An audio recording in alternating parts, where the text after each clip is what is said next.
Hi, let's take a look at Uncanny X-Men issue 9, written by Gail Simone, drawn by Andrei Bressan, and colored by Matthew Wilson. Full spoilers ahead, so you're forewarned.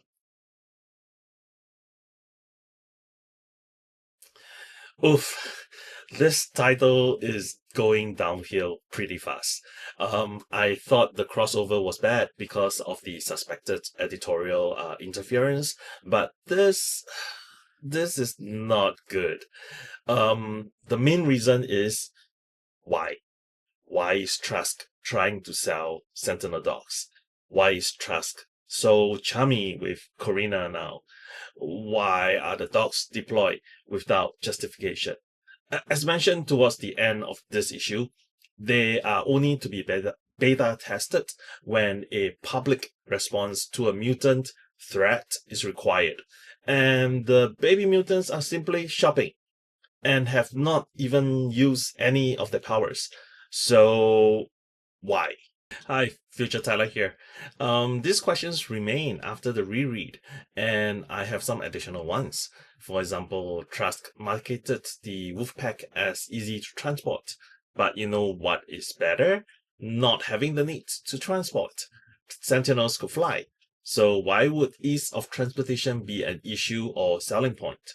Also, the missing dogs posters that we see in exterior shots of Grey Mountain Prison in prior issues, we now know where they went.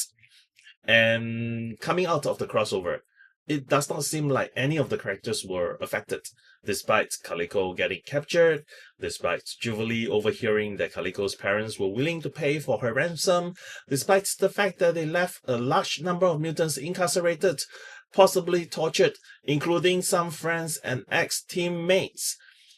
It is not mentioned even in the inner monologue, except when Logan was trying to convince Ransom to stay. In addition, part of the inner monologue conversation also doesn't quite make sense. Like Wolverine's eyes are fully healed now. They did not appear to be impaired during the raid.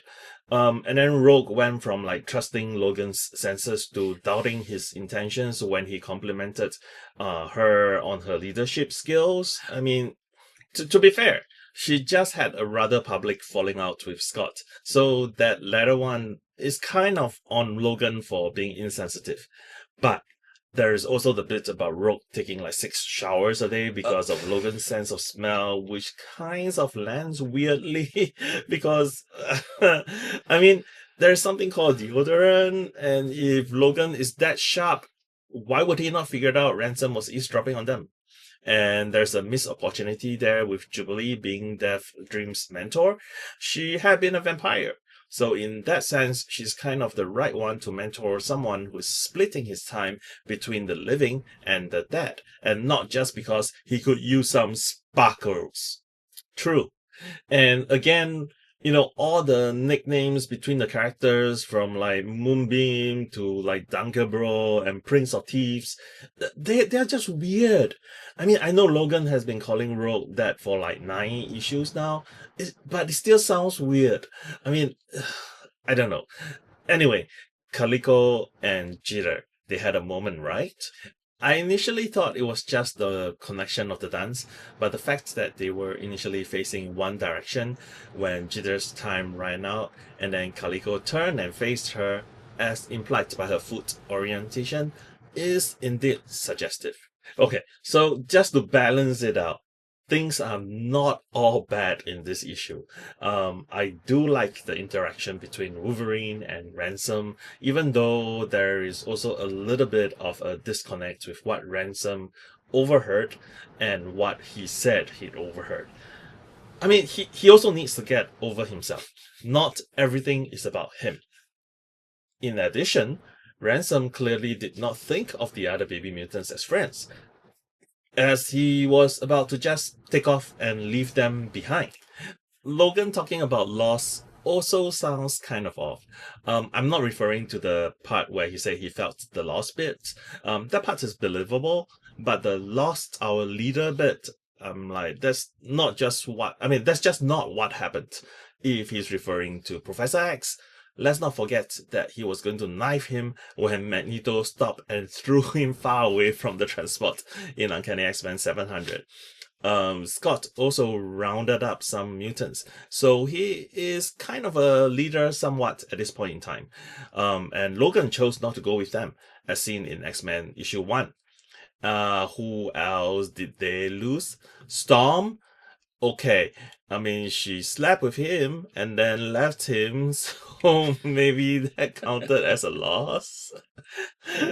I mean, as for losing that way, I think that's a fair comment, though I'm not sure if Simone meant it the way I took it. Like, one, Logan wanted to have nothing to do with mutants or X-Men for a while post Krakoa, in the story currently running in Wolverine. And two, honestly, all the senior X-Men allowed the Krakoans to disperse after Krakoa went back to the White Hot Room. So losing their way is one way to put it. By the way, I think you missed it during the first read. Ransom is Sunspot's cousin. Assuming that is the same Roberto da Costa. So I did have a chuckle when Ransom asked about Emma, Blackbird, and the X-Men jacket, though. And speaking of clothes, $400 is a lot to get a new wardrobe. Perhaps I'm cheap. Question. How are the baby mutants shielded from detection? I mean, first the Hag found them, and then the trustees, and then Corinna threatened to blow Haven up with perimeter. So they definitely knew where the mutants are. And is that Penance captured? Yep.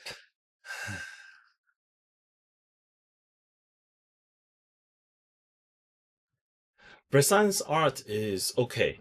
For some reason, it reminded me a little of Mike Orrick's art, which this is going to sound sacrilege. I find Orrick's art only, okay. Um, Characters do not quite look like themselves, but they are not super off, so and recognizable with their attire. I think Death Dream and Jitter in the mall looks the most off. I agree that Death Dream and Jitter looks the most off. There are also the large hair for some of the characters, which is Bressan's taking the cue from Marquez's design, but less good hair day and more a lot of hair. But I actually kind of like the art on the second read. Bressan's character work leans towards people looking like they're actually wearing clothing, as opposed to everyone wearing something skin tight, showing every possible muscles. I think it takes a bit of time to get used to it, especially when compared to the more traditional type of comic art for a superhero book. Well, that is fair. I do find the characters' expressions to be relatively well rendered. Wait, just relatively well rendered? I actually think the expressions and body language are very well rendered. That are apparent even when the characters are drawn small, of which we had quite a lot in this issue. I mean, just look at some of these panels. They are more than just relatively well rendered. Okay, I am convinced. Kind of.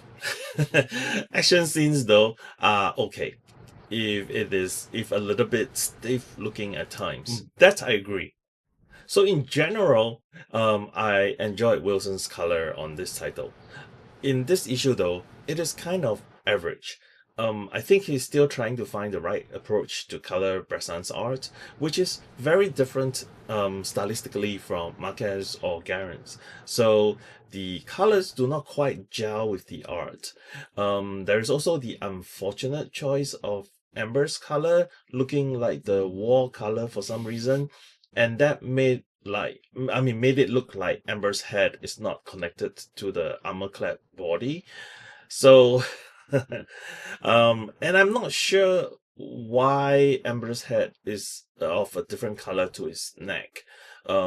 Isn't his mane supposed to be red and not beige?